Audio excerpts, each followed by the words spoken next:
Eh bien, salut les gens, j'espère que vous allez bien, c'est KenSei. Aujourd'hui, on se retrouve pour une nouvelle vidéo pour la review de l'épisode 92 de DBS. Allez, c'est parti. Donc, l'épisode commence avec Boo, enfin Goku qui va chercher Boo pour essayer de le réveiller. Même Monsieur Satan, il lui dit pas possible parce que normalement Boo, il dort juste une seconde pour se recharger les batteries comme vous nous l'avez expliqué. Et là, quand il dort profondément, et ben, ça peut aller jusqu'à 2 mois. Un peu comme une mini version de Beerus quand il dort. Enfin, Beerus, lui, dort vraiment très très longtemps. Mais bon, bref. Donc maintenant, et ben, Boo, et ben, il peut plus être dans l'équipe. Et comme je l'ai dit dans des spoilers, ça va être Freezer qui va venir. Après, on passe à l'univers 11. Donc, du coup, Topo, il va chercher le général Kazeral. Et comme on l'avait vu dans le précédent épisode, ben, il essaie de sauver le chat. Et il a réussi. Mais bon, moi, je croyais que Topo, il allait un peu l'engueuler, ou lui dire pourquoi t'es pas venu, tout ça. Mais pas du tout. Lui, il lui a dit, c'est bien, général, enfin, Kazeral. Donc ça va quand même un peu choquer. Donc ils sont vraiment très loyaux dans les Pride Troopers. Donc voilà. Donc du coup, Topo lui demande si Kazeral, eh ben, il peut venir dans l'équipe enfin dans la team de l'univers 11. Et ben au tout début il veut pas parce qu'il dit oui mais qui protégera l'univers pendant qu'on sera en train de combattre dans le tournoi, tout ça. Bon, après Topo il explique que il y a des stagiaires, tout ça, qui sont en train d'apprendre, enfin sont en train d'apprendre à être des super-héros, enfin comme Topo, tout ça, enfin d'apprendre à être des Pride Troopers, enfin pas des Pride Troopers, enfin mais je pense que vous m'avez compris, à devenir un peu des héros de la justice. Donc du coup après par la fin, Kazeral, enfin Topo il arrive à faire convaincre Kazeral de venir. Donc voilà. Et après on passe à l'univers 3.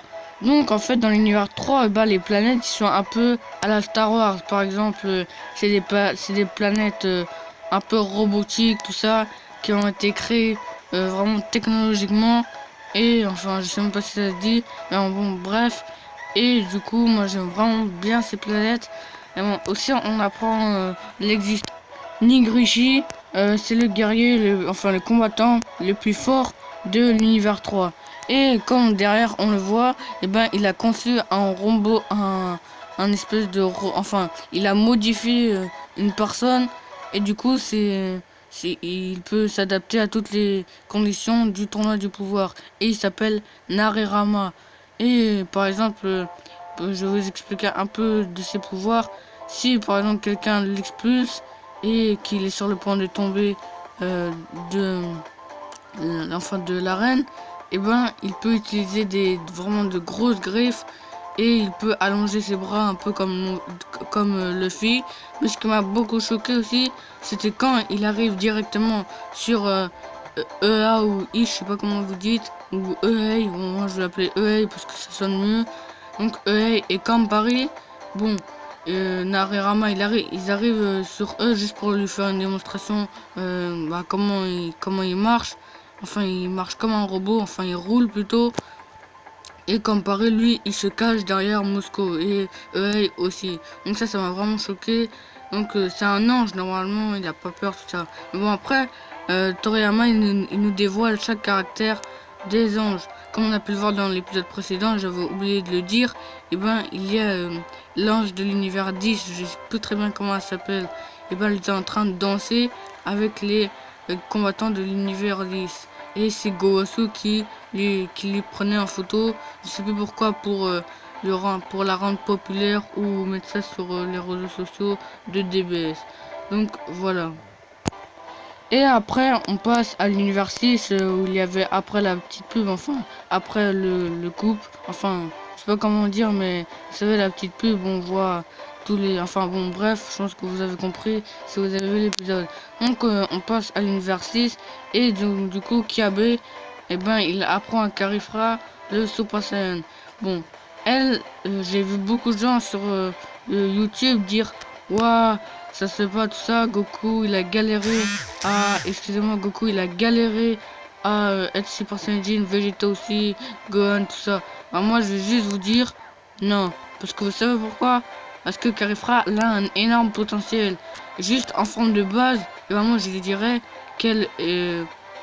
qu'elle si on compare à Goku dans l'arc de Freezer, et ben elle défoncerait totalement très facilement Vegeta et enfin Goku et Vegeta dans l'arc Cell et l'arc Freezer. Donc c'est pas les mêmes, ça, ils n'ont pas la même force que actuellement. Donc c'est un peu normal que Carefra se transforme si facilement en Super Saiyajin. Par contre, j'ai pas très bien compris le truc du dos, fallait concentrer son énergie dans le dos, tout ça. Mais bon, KB il lui montre le Super Saiyajin et elle est toute émerveillée, oh, tout ça. Et Kale, elle s'énerve, enfin, elle est derrière le rocher, elle les espionne un peu, je sais pas, elle fait des yeux enfin, énervés, tout ça. Elle rigole quand Carifra crie sur Kiabe, tout ça, parce qu'il essaye de... Enfin, Kiabe, il essayait de lui dire des trucs méchants, hein, comme un peu à la Vegeta. Et du coup, bah, ça marche pas très bien sur Carrera, parce que Kiabe, il est trop... Mais, enfin, il est trop gentil, il est trop pur. Enfin, comparé à Vegeta, qui lui, il est vrai... Il le fait vraiment bien le jeu, donc voilà. Après, Carifra se transforme en Super Saiyajin 1. Non, moi je la trouve vraiment stylée en Super Saiyajin 1. Mais bon, après, je pensais pas que elle allait avoir vraiment les mêmes cheveux comme ça. Mais bon, c'est pas grave. En tout cas, moi je la trouve vraiment stylée. Et comme on peut le voir dans la preview, et ben elle est en Super Saiyajin 2. Ok, là je veux bien avouer qu'elle a un énorme potentiel. Mais en quoi? En 15 minutes se transformer en Super Saiyajin et demander à Kale de s'entraîner. Bon, bref. Donc là, juste pour vous prévenir, et ben, je vais faire une vidéo exprès pour la preview de l'épisode 93 de DBS. Parce que moi, je suis vraiment trop hypé. Et comme je l'avais dit dans la preview, et ben, Kale s'est transformé en Super Saiyajin légendaire. Ou, je sais pas comment il va s'appeler, mais bref. En tout cas, comme je le dis, Carifra s'est transformé en Super Saiyajin. Et Kiabe, il lui dit, tu l'as fait, tout ça. Bon, après, il est un peu choqué. Même Kale, il est en mode, wow, tout ça, qu'est-ce qui se passe? Elle a les yeux qui tremblent. Et après, Kale a ce... Enfin, Carifra lance une grosse vague d'énergie très puissante qui est rouge. Et après, bah, Kale et Kiabe se font... Enfin, ils sont en train de se faire... je sais pas comment dire. Bah, par exemple... elle lance pas leur vague d'énergie sur elle, elle le lance en l'air, mais elle est tellement puissante enfin, cette vague d'énergie est tellement puissante qu'elle dégage toute l'énergie qu'elle a lancée. Donc, du coup, ça fait bouleverser, enfin, ça fait lancer KB. Enfin, KB, il est en train de, je sais pas comment dire, j'ai oublié le mot, mais en tout cas, il est en train de faire, il s'est fait totalement propulsé par l'énergie, enfin la vague d'énergie de Carifra et Kale aussi.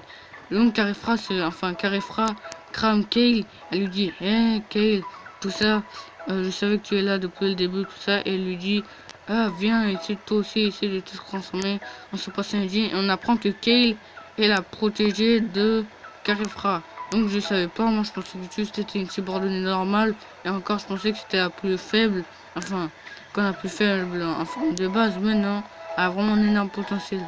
En tout cas, moi je sais pas vous, en tout cas j'aime pas du tout sa voix. Elle a vraiment une voix trop douce. Moi j'aime pas trop ça, elle a vraiment la voix qui est vraiment trop timide. Encore, je pensais pas qu'elle allait avoir une voix encore comme ça, une voix douce, un peu normale, douce normale, mais là elle a vraiment une voix trop douce, aiguë et trop timide. Donc voilà. Et après, quand on a passé à l'université, j'avais oublié de dire aussi que bah, Piccolo, eh ben, il a annoncé la vérité à Krillin, Tenshin, enfin pas Tenshin Han, Krillin c'est 18, tout ça. Donc là, Piccolo, je sais pas ce qu'il a, mais en tout cas, dans DBS, il est très mal enfin, il est très mal sous-exploité. C'est vrai qu'il a rivalisé avec le Ultimate Gohan, mais quand même, il se fait défoncer par Frost dans l'arc Freezer. Bon, je dis même pas, il s'est sacrifié, il s'est fait totalement défoncer par Ginyu et Shizami. Donc c'est vraiment n'importe quoi là. Je sais pas ce qu'il nous fait. Et de plus, il est en train normalement il est sage tout ça. Mais non, là il dit la vérité normale, comme une grosse balance. Il dit la vérité à Krillin, tout ça. Mais après t'as la Krillin et Goku. Enfin Goku il arrive. Et Krillin il lui dit non, j'ai plus envie de participer, tu nous as menti, tout ça. Nous sommes tes amis. Et normalement tu devais nous dire. Après t'as Beerus pour derrière. Il dit Krillin, tout ça. Et après il dit si tu ne participes pas, je te détruis maintenant. Et après du coup Krillin dit non, c'est bon, j'arrête. Je vais participer. C'était juste pour rendre cool. Bon après moi je vois pas avec quoi d'être... enfin, j'avais pas compris la phrase quand il avait dit non c'est bon, c'était juste pour me rendre cool. Enfin, je vois pas comment il s'est rendu cool en faisant ça. Mais bref, j'espère que cette vidéo vous aura plu. Donc voilà, dites-moi si vous avez aimé Carifra en Super Saiyajin. En tout cas, je la trouve vraiment très stylée. Donc voilà, j'espère que vous avez aimé cette vidéo. Abonne-toi si ce n'est pas déjà fait, mets un like si tu as aimé cette vidéo. Moi je te dis à la prochaine. Allez, salut!